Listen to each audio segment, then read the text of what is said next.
Hi guys, welcome back to my channel. My name is Abigail Kwachi for those of you guys that are new here.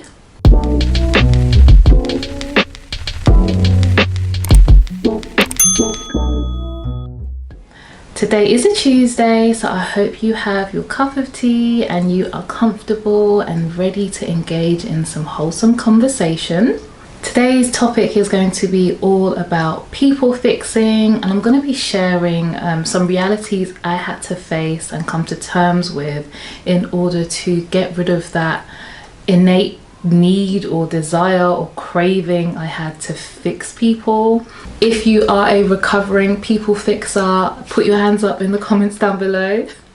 I've always been a nurturer. I've always been the kind of person that wants to add value wherever I go, to my friendships, to my relationships. But as I've gotten older, I've learned there's a fine line between wanting to help people and do good for people and actually trying to fix them and taking on that responsibility, making it my purpose and calling to fix them.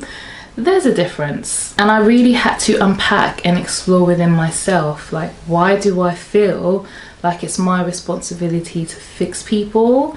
And I've managed to pinpoint 3 root causes, which I hope you'll all be able to relate to in some way.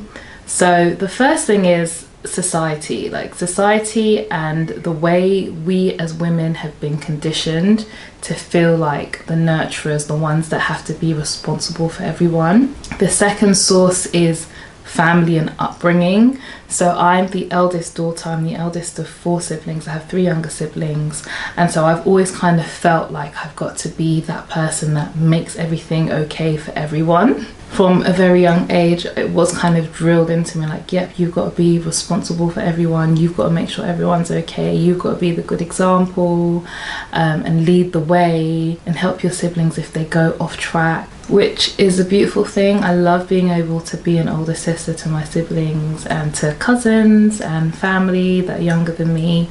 However, it led to me basing my value and measuring my worth according to how well those below me were doing, and it ended up filtering into other relationships as well, friendships, relationships, and feeling like, oh my god, if I see someone struggling, if I see someone not reaching their whole potential, it's my job to fix them. And if I don't do that, I'm not doing my job as a human being. And then that was then reinforced through religion. I was raised a Christian. I've experienced Christianity through quite a few denominations. However, my last experience of being in church and being deep in the Christian faith was in the Pentecostal denomination. And if you've ever been to a Pentecostal or born again church, you'll know that you are made to feel like it is your responsibility to go out there and save souls. You know, people are out there and they don't know how they're living life, and you've got this truth and you need to basically give them this truth and help fix them, because every single human being is broken and it's your responsibility as someone that is a light bearer to share that light and fix them. Well, they don't explicitly say fix them, but it's definitely implied, and you're definitely made to feel like it's your responsibility, especially if you bring someone to a church service. I've been in churches where they're like, oh, that's your follow-up, you're responsible for them. If they fall off track, you know, everyone will be looking at you like, oh, what happened to your follow-up? They backslid, it must be your fault. So tying together the way women are socialized to be sort of the nurturers, and have that responsibility to look after people, tying that together with me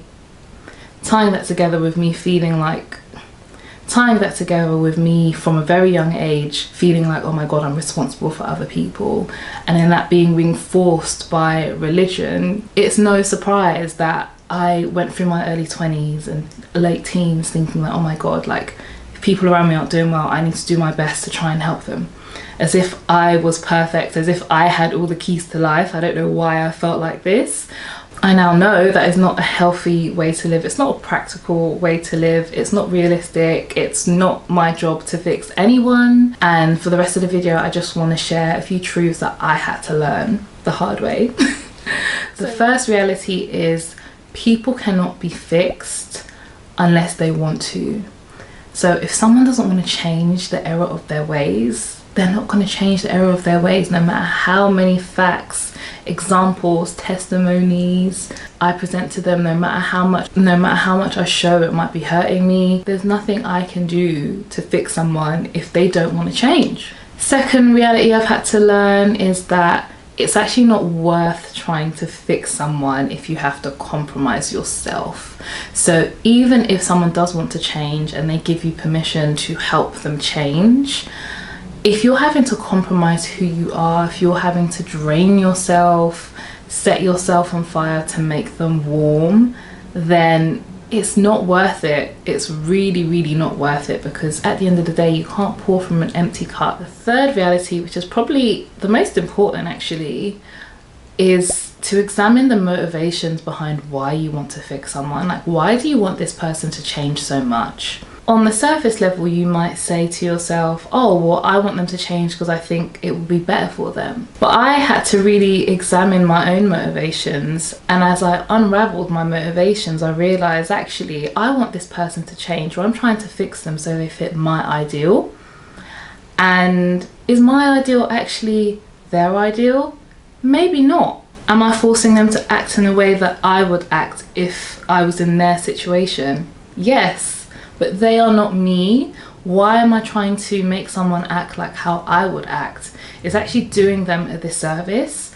Why am I forcing someone to do things the way I want to do when they have their own agency to do things the way they want to do? Even if you really love the person you're trying to fix, it's a big disservice to them to try and mold them into your ideal of perfect, or your ideal of right or moral or successful. Now I'm a big advocate for letting people work stuff out themselves and defining what their ideal of perfect is. Like, sometimes they just need to work through their stuff without you. You can be there to support, but a hands-off approach is best with certain scenarios, because you could end up fixing someone to meet your ideal and they end up resenting you because they're actually not living life the way they want to live. They're living this ideal that you set, this standard that you set. And sometimes it's best to just let people come to whatever realization they need to come to on their own. You don't need to impose what you think is right on other people. Why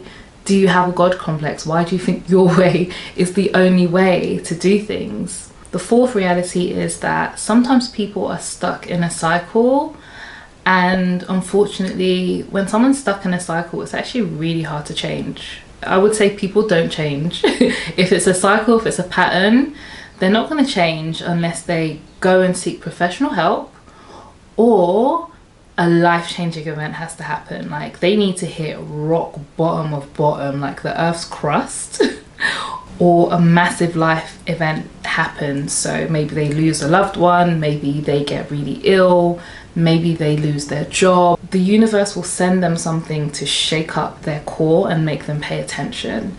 So you just need to trust that if someone's in a cycle, it's not your job to get stuck in the middle of the cycle and try and intervene. There is a higher power out there. The same higher power that is guiding you is also trying to get their attention, and will get their attention at the right time. It's not your job. And then the final reality that I had to internalize is that I can still be a good person if I leave people to make their own mistakes. Yes, it's nice to look out for people. If I've maybe been through something and I've got some life experience that I can share with someone, yes, I can share it, but at the end of the day, that person has free will, and it is not my job. But at the end of the day, that person has free will, and God is not going to hold me accountable for their mistakes. I don't know the scripture off by heart. I don't even know if it's the scripture actually, but I know a lot of pastors will say, you know, there's blood on your hands if you see someone doing something and you don't warn them. And this is what is often used to guilt trip Christians into evangelizing and sharing the gospel. But the same Bible that these people read from has the story of Noah and the ark. And, you know, Noah warned people. He knew there was going to be a flood. He did the work he needed to do to save his family and to save the animals. But at the end of the day, people made their decisions. They wanted to continue living in sin, and they got washed away by the flood. Did God tell Noah off for not saving those people? No, Noah did as best as he could. He said what he needed to say, and they didn't listen. They had their free will. And that's how I now approach life. I try not to carry everyone's problems and worry about, oh my god, that person's going off so off track, like I need to fix them. Like I said before, I'm the eldest child. I have 3 younger siblings. We're all in our 20s, or I'm in my 30s now. But we're all grown adults now. We've all grown to have our own personalities and lead our own lives. And sometimes I'll see my siblings doing questionable things, but there's only so much I can say. It's not my job to change them. They know that I'm here if they ever do fall into trouble or make a mistake, and I'll be lovingly here to support them if they want it. But it's not my job to try and make them live life in a way that I'm living. If I see them doing something that I think, wow, that's really wild, you know, I can only tell them it's wild and be like, look, if I was you, I would do this or I wouldn't do that. But if they want to go and do it, I can't come and kill myself.